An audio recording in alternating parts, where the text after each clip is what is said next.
संगम बिहार निर्वाचन क्षेत्र से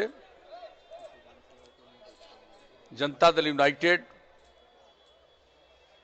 और राष्ट्रीय जनतांत्रिक गठबंधन एनडीए के सुयोग्य उम्मीदवार डॉक्टर शिवचरण लाल गुप्ता जी, मंच के संचालनकर्ता भारतीय जनता पार्टी के माननीय सांसद लोकप्रिय नेता डॉक्टर मनोज राजौरिया जी, इस कार्यक्रम में उपस्थित देश की सबसे बड़ी पार्टी, सिर्फ सत्तारूढ़ पार्टी नहीं, सबसे बड़ी पार्टी के राष्ट्रीय अध्यक्ष माननीय जेपी नड्डा जी,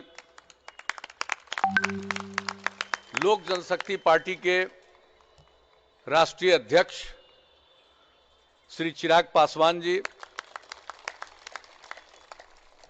भारतीय जनता पार्टी के बिहार प्रदेश के अध्यक्ष श्री संजय जायसवाल जी,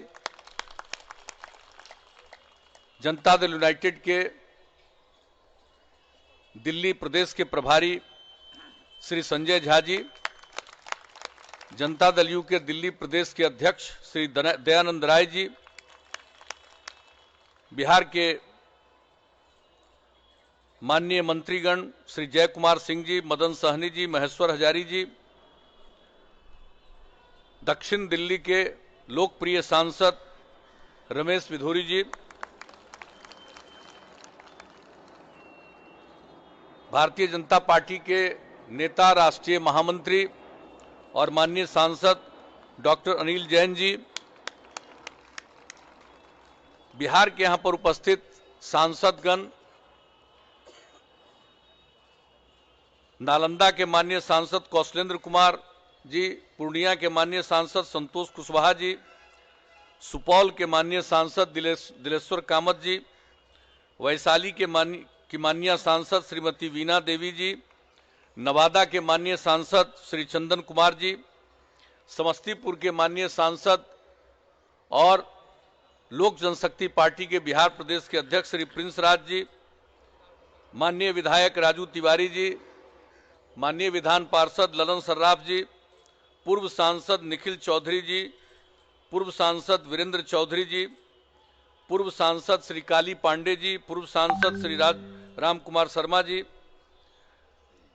जनता दल यू के नेता मंजीत कुमार सिंह जी, दक्षिण दिल्ली के जिलाध्यक्ष अजय कुमार जी, यहाँ उपस्थित नेतागण किशन कुमार सिंह जी, रामसकल महतो जी, विशाल सिंह जी, एकनाथ सिंह जी, हरेंद्र सिंह जी, श्रीमती मालती राय जी, सुरेंद्र कुमार जी, नंद कुमार झा जी, जनाब हुसैन अहमद जी, सुमन झा जी, संजीव ठाकुर जी, नीरज कुमार जी, छोटू सिंह जी, सुरेंद्र गुप्ता जी, सत्यप्रकाश मिश्रा जी, जितेंद्र कुमार सिंह जी, जेपी शर्मा जी, त्रिभुवन कुमार जी, संत झा जी, विनोद झा जी,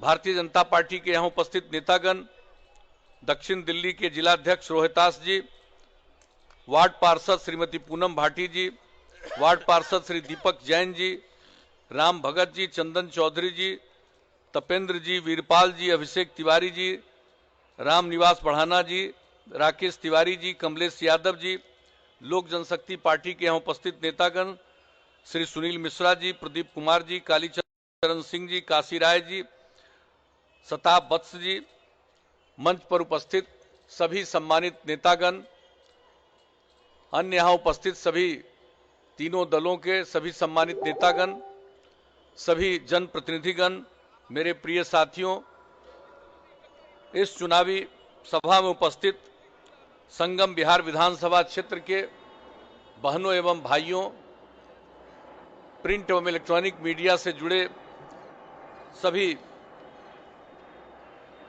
पत्रकार मित्रों, छायाकार बंधुओं, मैं सबसे पहले आप सब लोगों का अभिनंदन करता हूं। आज के इस कार्यक्रम में काफी देर से आप मौजूद हैं और मैं सबसे पहले नड्डा साहब को विशेष तौर पर बधाई देता हूं।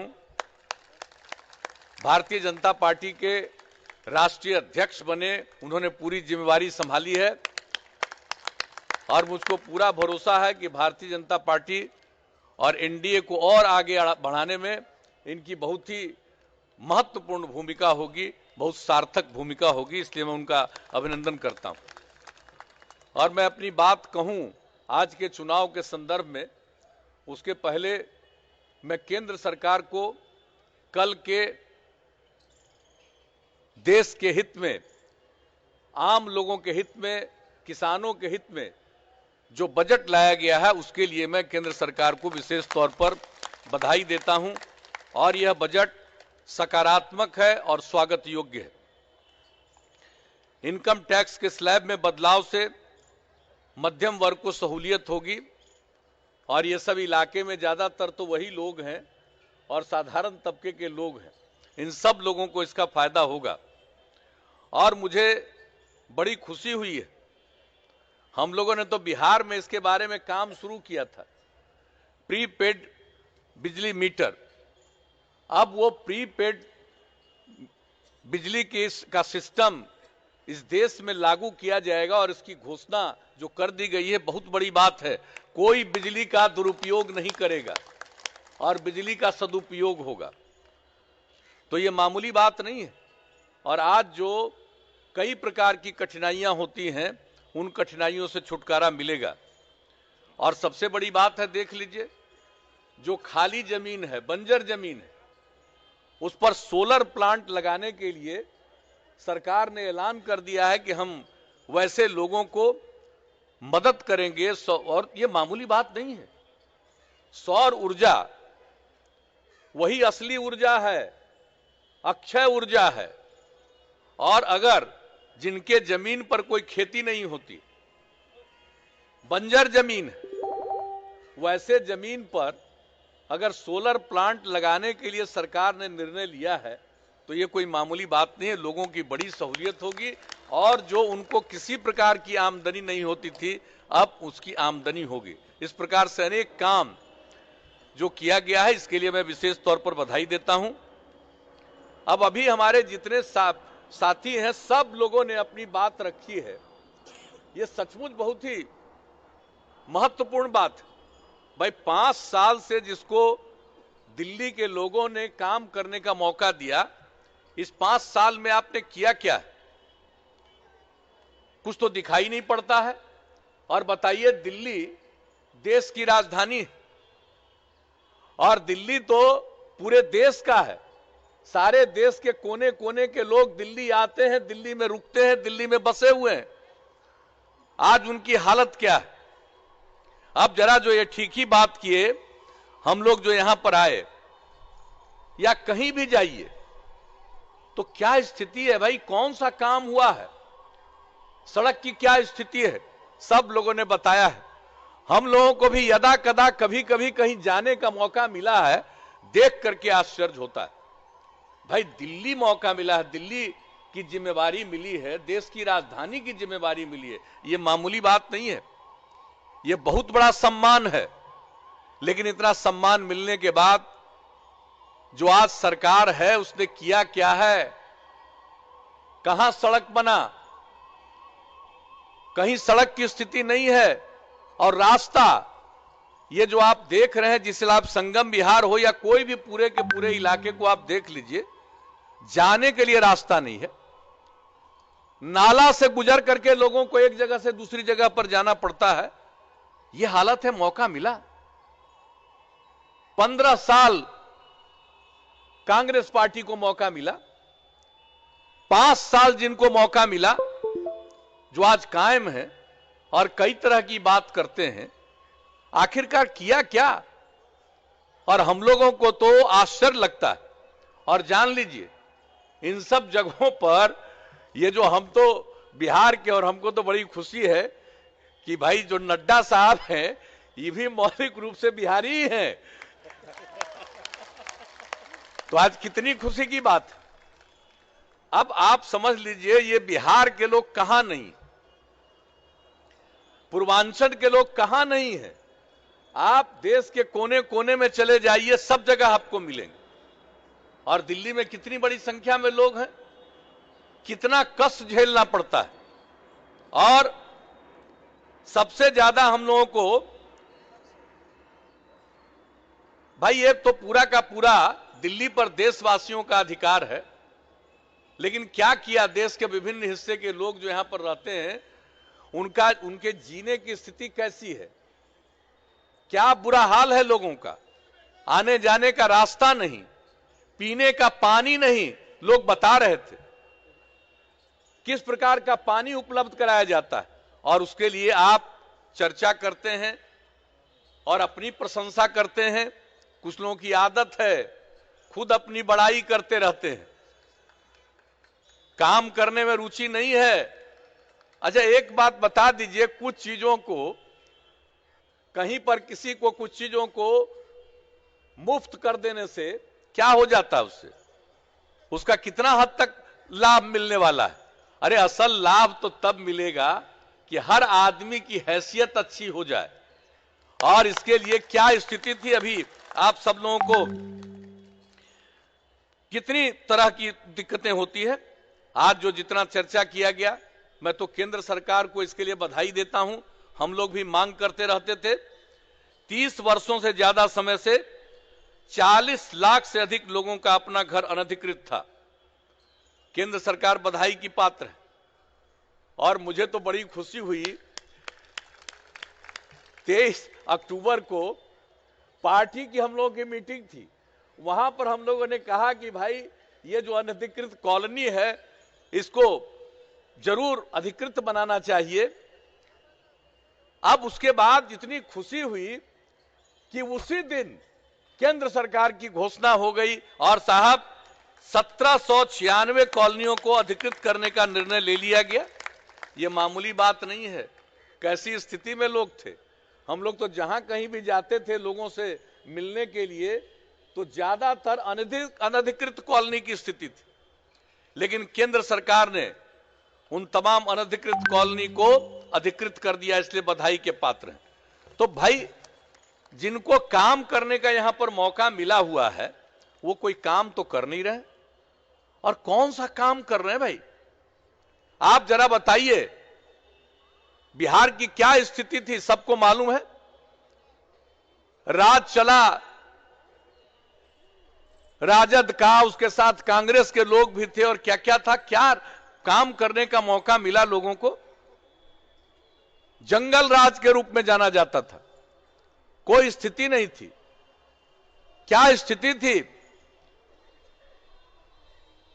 लोगों के मन में कितना भय था, सामूहिक नरसंहार हो रहा था, कहीं सड़क नहीं, बिजली की स्थिति बिगड़ती चली जा रही थी, शहरों में बिजली की उपलब्धता नहीं रहती थी। जब वहां के लोगों ने हम लोगों को काम करने का मौका दिया, एनडीए को, तो जब काम करने का मौका दिया तो पूरे बिहार में हम लोगों ने हर क्षेत्र में काम किया। हम लोगों का ऐलान था न्याय के साथ विकास करेंगे, और न्याय के साथ विकास का मतलब है हर इलाके का विकास और समाज के हर तबके का उत्थान। यही बिहार में हम लोगों ने किया। किसी इलाके में चले जाइए, हर जगह आप सड़क की स्थिति देख लीजिए। हर गांव को पक्की सड़क से हम लोगों ने लगभग जोड़ दिया है। और उसके बाद कई टोले हैं जिसका अपना कोई नामकरण नहीं है, तो हम लोगों ने उन टोलों को भी पक्की सड़क से जोड़ने का निर्णय लिया। और इस साल वह भी काम पूरा हो जाएगा, आधा से ज्यादा वह काम पूरा हो गया। हर जगह हम लोगों ने काम किया। यहां की बात करते हैं लोग स्कूल की, क्या स्कूल हुआ है भाई। हमने तो बहुत जानकारी लेने की कोशिश की, हमने पता किया कि भाई कितना स्कूल यहां पर, और हम लोगों ने क्या किया है। बिहार जैसे गरीब राज्य में कितना स्कूल हम लोगों ने बनवाया, आप लोगों को मालूम होगा, और नहीं तो मालूम कर लीजिएगा। बिहार में जब हम लोगों को काम करने का मौका मिला था हम लोगों को 2005 में, तो 12.5% बच्चे स्कूलों के बाहर रह जाते थे और हम लोगों ने उसके लिए नए स्कूल बनाए। लगभग 22,000 से भी ज्यादा नए प्राथमिक विद्यालय का निर्माण कराया। लाखों क्लासरूम हम लोगों ने बनवाया। 3 से 4 लाख के बीच में शिक्षकों का नियोजन कराया और एक एक चीज का आकलन हम लोगों ने करवाया कि आखिर कौन लोग हैं जो स्कूल के बाहर रह जाते हैं। सब गरीब गुरबा तबके के लोग थे, वो स्कूलों के बाहर रह जाते थे। और जब हम लोगों ने काम करना शुरू किया तो आज अब स्कूलों से बाहर रहने वाले बच्चे बच्चियों की संख्या अब न के बराबर है। लड़कियों को लोग स्कूल नहीं भेजते थे, माता पिता गरीबी के कारण 5वें क्लास के बाद मिडिल स्कूल में नहीं भेज पाते थे, क्योंकि 6ठे क्लास में पहुंचने पर कोई भी लड़की को पहनने के लिए ठीक ठाक कपड़ा चाहिए। गरीबी के कारण माता पिता अपनी बेटियों के लिए कपड़ा उपलब्ध नहीं करा पाते थे। तो हम लोगों ने उन बच्चियों को स्कूल पहुंचाने के लिए पोशाक योजना की शुरुआत की और नतीजा जान लीजिए, लड़कियों की संख्या लड़कों के बराबर हो गई। और जब मिडिल स्कूल के लिए पोशाक योजना की शुरुआत की, बाद में उसको पहले क्लास से लेकर 12वें क्लास तक के लिए पोशाक की योजना आगे बढ़ाई। और इसके बाद 9वें क्लास में हाई स्कूल में, इतना बड़ा राज्य, आप सोच लीजिए इतनी बड़ी आबादी का सूबा, और वहां पर 9वें क्लास में 1,70,000 से भी कम लड़कियां पढ़ती थी। और हम लोगों ने लड़कियों को पढ़ाने का इंतजाम शुरू किया और कहा स्कूल जाएगी। पोशाक योजना के अलावा साइकिल योजना की शुरुआत करा दी। साइकिल पर कोई नहीं चलता था बिहार में, दिखता नहीं, लड़कियां नहीं दिखती थी। और जब साइकिल पर चलकर स्कूल जाने लगी लड़कियां, उनका आत्मविश्वास बढ़ा, लोगों का मन बदल गया, मानसिकता बदली। और मालूम है, और हम किसी की उपेक्षा नहीं करते हैं, जब लड़कियां साइकिल चलाकर स्कूल जाने लगी तो 2 साल के बाद, ये काम 2008 में हम लोगों ने कर दिया, तो 2010 में हम घूम रहे थे, जगह जगह जाते रहते थे, तो कई जगह लड़कों ने कहना शुरू किया हमको कि अंकल कुछ हम लोगों पर भी ध्यान दीजिए। हमने लड़कों के लिए भी साइकिल योजना शुरू कर दी। आज जरा कल्पना कर लीजिए, अब बिहार में हाई स्कूल में भी 9वें क्लास में भी लड़के और लड़कियों की संख्या लगभग बराबर हो गई है। यह स्थिति जान लीजिए। तो हम लोगों ने तो काम किया है भाई, एक गरीब राज्य में काम किया है। और गरीब राज्य में काम किया, जब हम लोगों को काम करने का मौका मिला तो पता है उस समय बिहार का बजट 23,800 करोड़ रुपए के करीब था, और अब हम लोगों ने काम करते करते बिहार का बजट 2 लाख करोड़ रुपए के करीब पहुंचा दिया। तो भाई हम गरीब राज्य में, और आप दिल्ली में हो और दिल्ली में गरीब लोगों की उपेक्षा करते हो। गरीब लोगों का वोट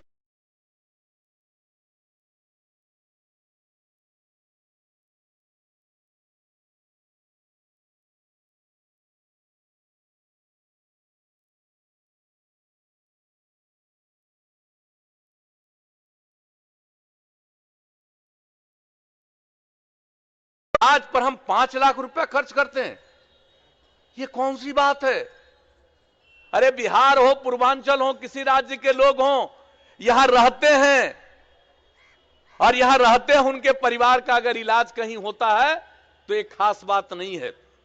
लेकिन अगर कोई आता, हम भी तो सांसद रहे 6 बार, तो हमारे इलाके में, हम लोगों के पूरे बिहार में तो उसमें कोई इलाज नहीं हो पाता था ठीक से। वहां के अस्पताल की हालत क्या थी?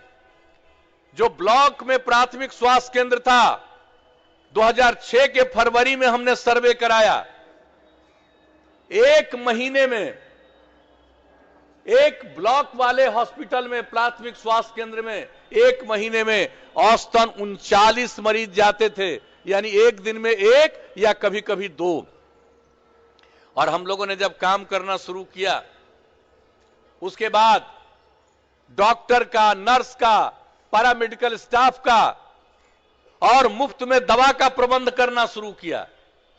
मरीजों की संख्या बढ़ने लगी और आज आप मालूम है, अब बिहार के एक ब्लॉक में जब काम मिला हम लोगों को, तब मरीज की संख्या रहती थी 39 एक महीने में, और अब बिहार में औसतन एक प्रखंड के प्राथमिक स्वास्थ्य केंद्र में औसतन 10,000 मरीज इलाज कराते हैं एक महीने के अंदर। तो हम लोग तो इतना काम कर रहे हैं भाई। अब पहले तो वहां पर क्या जिला के अस्पताल की हालत थी। जिला के अस्पताल में मेरा अनुभव था, हम देखने गए थे एक जिला अस्पताल में बिहार शरीफ में, एक पत्रकार को, वो बीमार थे, और जब हम वहां गए तो हमने देखा कि अरे अचानक से धब का क्या आवाज किया, तो पहली मंजिल पर भी हमने देखा कि जो अस्पताल था, जो बेड था मरीजों के लिए, उस पर कुत्ता सोया हुआ था। और जब हम लोग जा रहे थे कई आदमी, तो कुत्ता वहां से कूदा, तो ये देखा इलाज में नहीं जाते थे। और अब क्या स्थिति, कितने मरीज जा रहे हैं, कितने नए मेडिकल कॉलेज की स्थापना हुई। हमारे नड्डा साहब का भी उसमें बहुत बड़ा योगदान है। तो कितने मेडिकल कॉलेज तक की स्थापना, हर तरह का काम हुआ। किस हिसाब से कहते हैं भाई, हम लोग जब यहां पर एमपी थे, कोई बिहार का आदमी आता था इलाज के लिए तो एम्स के लिए आता था, और हम लोगों की ये ड्यूटी रहती थी कि हम सब लोगों का इलाज कराएं। हमको बड़ा आश्चर्य हुआ कि दिल्ली सरकार के कौन अस्पताल में भाई बिहार से आदमी आएगा, 500 रुपया का गाड़ी भाड़ा लगा करके यहां पर आएगा 5 लाख। अरे यहां तो मदद हो रही है भाई। केंद्र सरकार की स्कीम है आयुष्मान भारत स्कीम, जिसमें गरीब परिवार को इलाज में मदद के लिए 5 लाख रुपए तक की सहायता होगी। और हम लोग तो 2007 से ही चला रहे हैं, स्कीम चला रहे हैं। कोई अगर बीमार है, उसके इलाज के लिए हम लोग मदद करते हैं। अगर परिवार की आमदनी 2.5 लाख रुपया है सालाना, तो उससे उसके नीचे वाले तमाम लोगों को हम लोग इतनी मदद करते हैं।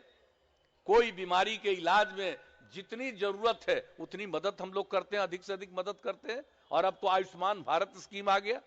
अब इसके बाद ये कहना, कहां से भाई 5 लाख रुपया खर्चा करते हैं, जब यह आयुष्मान भारत स्कीम भी नहीं लागू किया है। तो भाई मुझको तो बहुत आश्चर्य होता है कि कौन कौन लोग यहां के हैं, और कितनी बड़ी संख्या में यहां पर बिहार और पूर्वांचल के लोग हैं, अन्य राज्यों के लोग हैं। उनके साथ इस प्रकार से ऐसी बात नहीं करनी चाहिए। और जो लोग को भी मौका मिला है दिल्ली में सरकार चलाने का, हमने पहले भी कहा, सबको मालूम है, अरे दिल्ली तो देश की राजधानी है, दिल्ली तो सबकी है, और उसमें काम करने का मौका मिला, और आपने क्या काम किया। इसलिए मैं तो यही कहूंगा कि सब लोग पूरा अलर्ट रहिए। और ये लोग कोई काम किए हैं जी, एक बात जान लीजिए, हम लोग तो हर क्षेत्र में काम किए, परिवहन के क्षेत्र में भी काम किया। हम लोग बिहार से दिल्ली आने के लिए कई बस की सेवाओं की शुरुआत कराई। आई जो दिल्ली सरकार है उससे अनुमति मांगे कि उसको दिल्ली तक आने का मौका दीजिए। आपको मालूम है, नहीं दिया आज तक मौका, नहीं दिया आज तक मौका। और गाजियाबाद तक लोग आते हैं, मैंने उत्तर प्रदेश के गाजियाबाद तक पटना से चल करके बस आता है गाजियाबाद तक, और गाजियाबाद के बाद यहां आते हैं। किसका मदद किए हैं भाई? अरे यार, रहता हूं जाएगा नहीं अपने पुराने घर पर, वहां से उसके और घर के दूसरे लोग आएंगे नहीं, ये राजधानी अन्य लोग आएंगे नहीं। तो ट्रेन से लोग आते हैं, कई तरह से लोग आते हैं, लेकिन बस की भी सुविधा दी तो दिल्ली तक आने नहीं दिए। हम तो कहेंगे भाई, जितने भी बिहारी लोग हैं, याद रखिएगा, अपना एक वोट बर्बाद नहीं करिएगा, इनको बता दीजिए। और यहां पर एक एक वोट अपना दीजिए एनडीए को, यहां से, ठीक है। हम लोगों के उम्मीदवार लड़ रहे हैं और बहुत अच्छे उम्मीदवार। आप सोच लीजिए, कैंसर के स्पेशलिस्ट हैं और ये पहले भी रह चुके हैं एमएलए। आज जब ये एमएलए होंगे और आगे बढ़ेंगे, हम लोगों को पूरा विश्वास है नड्डा साहब का इन पर मेहरबानी रहेगा, ये और आगे बढ़ेंगे, अभी हमको पूरा भरोसा है। इसलिए हम आप सब लोगों से कहेंगे, और एक एक चीज में, ये जो बिजली की बात है, कुछ लोगों को कह दिया है कि इतना बिजली देते हैं, क्या बिजली है जी? आप लोगों को मालूम है देश भर में योजना है सबके घर में बिजली पहुंचाने की, हम लोगों ने पहले से शुरू किया और 2018 के अक्टूबर महीने तक बिहार में हम लोगों ने हर घर बिजली पहुंचा दिया है। हर घर बिजली हम लोगों ने पहुंचा दिया है। और आप जरा बताइए कि यहां पर कितने लोग मर जाते हैं? अभी हाल में घटना घटी, क्यों आग लगी और उसके उतने लोग शिकार हो गए? क्या मदद किया भाई? हम लोगों से तो जितना मदद था वो संभवतः किए, यहां से ले जाकर के उनके गांव तक भी पहुंचाए, लोगों को हर तरह की कोशिश करते हैं। यहां पर इसके लिए हम लोगों ने अधिकारियों की नियुक्ति कर रखी है कि बिहार के लोग अगर बाहर पीड़ित होंगे तो उनका सहयोग करने के लिए हर तरह का उपाय हम लोग करते हैं। हम लोग तो सब बात कर रहे हैं, लेकिन बिजली के बारे में क्या कर रहे हैं भाई? बिजली में ये जर्जर तार है, किस इलाके में जाकर देख लीजिए जहां इतने लोगों की मृत्यु हुई है, और वहां पर तार की क्या स्थिति थी। और हम लोगों ने न सिर्फ हर घर बिजली पहुंचाया बिहार में, हम लोगों ने तय कर दिया कि हम बिहार के पुराने जर्जर तार को बदल देंगे, और हम लोगों ने बिहार में पुराने जर्जर तार को बदल दिया है। इसलिए कुछ लोगों का तो ऐसे ही है, काम करने की जरूरत नहीं है, प्रचार और विज्ञापन इस सब में जरा ज्यादा रुचि रहती है, काम हमसे क्या मतलब है। और हम लोग विज्ञापन और प्रचार में रुचि नहीं रखते हैं, हम लोग काम करते हैं।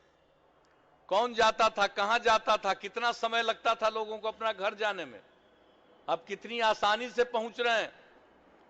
बिहार के किसी भी कोने से चलकर पटना पहुंचने में हमने पहले लक्ष्य रखा 6 घंटा, वो पूरा हो गया, तब तय कर दिया कि 5 घंटा में वो पहुंच जाए बिहार के किसी कोने से। ये सब काम कर रहे हैं हम लोग। तो कौन सा काम है जिसके बारे में हम लोगों ने प्रयास नहीं किया? तो ना ये पानी का काम कर रहे हैं। आपको मालूम है बिहार में हर घर नल का जल हम लोग पहुंचाने के लिए काम कर रहे हैं, और अब तो देश भर की स्कीम बन गई। लेकिन हम लोगों का लक्ष्य है बिहार में इसी साल हर घर तक नल का जल पहुंचा देंगे। और यहां देख लीजिए बड़ा बड़ा एरिया, और वहां पर सड़क नहीं, हम लोग गांव तक को सड़क पहुंचा दी, मोहल्ला तक को सड़क पहुंचते, टोला तक को पहुंचा रहे हैं। और हम लोगों का लक्ष्य है इसी साल के पहले ही, अंत होने के पहले, चुनाव में जाने के पहले, काम बहुत तेजी से हो रहा, हर घर तक पक्की गली और नाली का निर्माण हम लोग करवा रहे हैं। हर घर तक नल का जल, जो हमने जिसका जिक्र किया, बिजली का, सब घर में शौचालय, सारा काम हम लोग कर रहे हैं। और उसी बिहार के लोग तो देश भर में, पूर्वांचल के लोग देश भर में हैं, अन्य राज्यों के लोग देश भर में रहते हैं, और उन लोगों को कितनी तकलीफ और कितना कष्ट, किस तरह से लोग रह रहा। और अभी बताया गया, बाप क्या स्थिति है, सोच लीजिए किस प्रकार के पानी का इस्तेमाल यहां पर हो रहा, स्वच्छ पानी नहीं है। इसलिए वैसी स्थिति में भाई काम तो हम लोग करते रहे इतना तेजी से। अब एक बार यही हम लोग सब लोग अनुरोध करने आए हैं, और हम लोगों ने शुरू में ही बता दिया, बिहार का जो भी है न्याय के साथ विकास हम लोग कर रहे हैं। और मालूम है इतना पिछड़ा राज्य है बिहार, और तब भी विकास का दर 11.3% हो गया। तो हम लोग तो काम कर रहे हैं। अब भाई दिल्ली जैसे राजधानी की जिम्मेवारी जिन लोगों को मिली, उन लोगों ने कोई काम नहीं किया। इसलिए हम आप सब लोगों से अपील करने आए हैं यही कि 15 साल मिल गया कांग्रेस को, 5 साल मिल गया आम आदमी पार्टी को। अब इसके बाद अगला वक्त आप भारतीय जनता पार्टी के नेतृत्व में एनडीए को दीजिए और एक अवसर देख लीजिए। देश में जिनकी सरकार दिल्ली राजधानी और दिल्ली में सरकार नहीं, और जिनको सरकार बनाने का मौका मिला उनको काम में कोई रुचि नहीं। इसलिए हम आप सब लोगों से यही अपील करने आए कि एक बार मौका देकर के देख लीजिए। हम सब लोगों से यही अपील करेंगे और ये मौका दीजिएगा। और मुझको तो पूरा भरोसा है, मुझको तो इस बार पूरा भरोसा है कि इस बार यहां के लोग, जैसे लोकसभा में लोगों ने भाजपा को साथ दिया, मुझे पूरा भरोसा है कि इस बार विधानसभा के चुनाव में उतना ही मदद करेंगे, पूरी मजबूती के साथ मदद करेंगे। और जो सरकार बनेगी वो दिल्ली की जितनी कमियां हैं उन कमियों को दूर करेगी। और दिल्ली जो राजधानी है, सही मायने में दिल्ली को एक आदर्श के रूप में ये लोग परिणत करने में जरूर कामयाब होंगे, चाहे वो शिक्षा का क्षेत्र हो, स्वास्थ्य का क्षेत्र हो। और शिक्षा के बारे में हम लोग बता रहे थे आपको, एक बात जान लीजिए, हम लोग शिक्षा में ये लोग कितना स्कूल बनाया है और हमने तो आपको बता दिया। और जान लीजिए, हम लोग बिहार के हर एक ग्राम पंचायत में उच्च माध्यमिक विद्यालय बना रहे हैं। 6 लाख से ज्यादा पंचायत में बन गया और बचा हुआ जितना भी पंचायत है, इसी साल अप्रैल महीने से वहां 9वीं क्लास की पढ़ाई यानी उच्च माध्यमिक विद्यालय की पढ़ाई प्रारंभ हो जाएगी। तो हम लोग तो काम करते हैं, तो मौका दीजिए और बीजेपी के नेतृत्व में एनडीए की सरकार यहां पर बनाइए। और हम लोगों के बहुत ही सुयोग्य उम्मीदवार यहां पर हैं और आप सब लोगों को मालूम है कि उनका कितना बड़ा योगदान स्वास्थ्य के क्षेत्र में है। और जब स्वास्थ्य के क्षेत्र में हमारे शिवचरण लाल गुप्ता का, एससीएल गुप्ता जी का इतना बड़ा योगदान है, आगे इनको मौका दीजिए। इनका और भी सचमुच सब लोगों के स्वास्थ्य की स्थिति को ठीक करने में ये पूरी की पूरी भूमिका निभाएंगे। और सचमुच दिल्ली एक आदर्श शहर बनेगा। और जितना यहां प्रदूषण है, क्या स्थिति हमारे नड्डा साहब बोल रहे थे, उसके पहले बोल रहे थे, क्या हालत है प्रदूषण का, इतना बुरा हाल है। वायु प्रदूषण, जल प्रदूषण, अनेक प्रकार के प्रदूषण। और इस प्रदूषण से छुटकारा अगर चाहते हैं तो निश्चित रूप से यहां पर एनडीए की सरकार बने। और आप जान लीजिए, बिहार एक गरीब राज्य है, हम लोग वहां प्रदूषण से छुटकारा दिलाने के लिए काम कर रहे हैं। और हम लोगों ने वहां अभियान चलाया है, जल जीवन हरियाली अभियान। जल डैश जीवन डैश हरियाली, यानी जीवन जल और हरियाली के बदौलत ही है। तो जल और हरियाली के लिए हम लोग इतना बड़ा अभियान चला रहे हैं। और बिहार में हम लोगों ने मानव श्रृंखला बनाई। आज दूसरे काम के लिए थोड़ा थोड़ा लोग इधर उधर कर रहे हैं, और हम लोगों ने इसी महीने 19 अक्टूबर को पर्यावरण के लिए जल जीवन हरियाली अभियान में मानव श्रृंखला बनाई। और मानव श्रृंखला में 5 करोड़ 18 लाख लोग से भी ज्यादा लोग शामिल हुए। 18,000 किलोमीटर से भी ज्यादा लंबी मानव श्रृंखला बनी, दुनिया में आज तक नहीं। तो हम लोगों को तो इतनी चिंता है समाज सुधार के लिए, पर्यावरण के लिए, और यहां पर दिल्ली राज करने का मौका मिला, लेकिन यहां पर क्या हाल है प्रदूषण का। इसलिए अगर प्रदूषण से छुटकारा चाहते हैं, हर तरह से मुक्ति चाहते हैं, कोई काम किया हो भाई, कोई समाज सुधार का भी काम हुआ है, तो हर चीज के लिए मैं तो यही कहने आया हूं। हम तो भाई पूरे बिहार में शराबबंदी लागू कर दिए, पूरे बिहार में शराबबंदी लागू कर दिए। और क्या है, आज समझ लीजिए कि किस तरह से महिलाओं को क्या अधिकार मिला है, वहां के बच्चों को कितनी खुशी है। तो हम लोग तो चाहते हैं कि भाई दिल्ली एक आदर्श नगर के रूप में विकसित हो, किसी को किसी प्रकार का कष्ट न हो।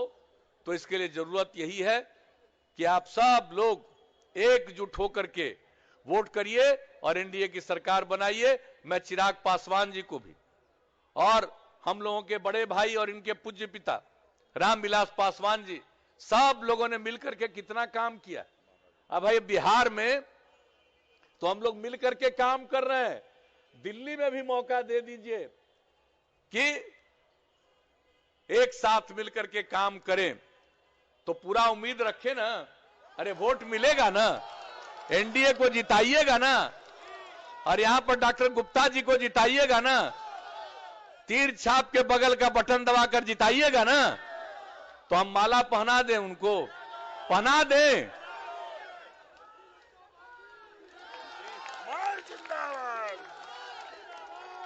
तो भाई आपकी इजाजत लेकर के हमने जीत का माला, आप जरा सा आप पहना दीजिए। आइए।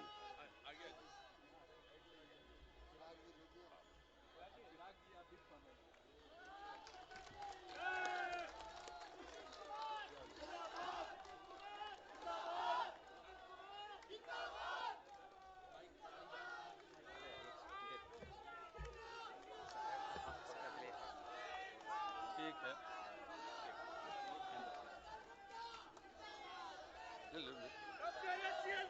तो आप सब लोगों ने संकल्प ले लिया और हाथ उठा करके वचन दे दिया। इसके लिए मैं आप सब लोगों को हृदय से धन्यवाद देता हूं और मैं पुनः आपको आश्वस्त करता हूं कि ये दिल्ली शानदार नगर का रूप धारण करेगा। इन्हीं शब्दों के साथ मैं आप सबको हृदय से धन्यवाद देता हूं और अपनी बात समाप्त करता हूं।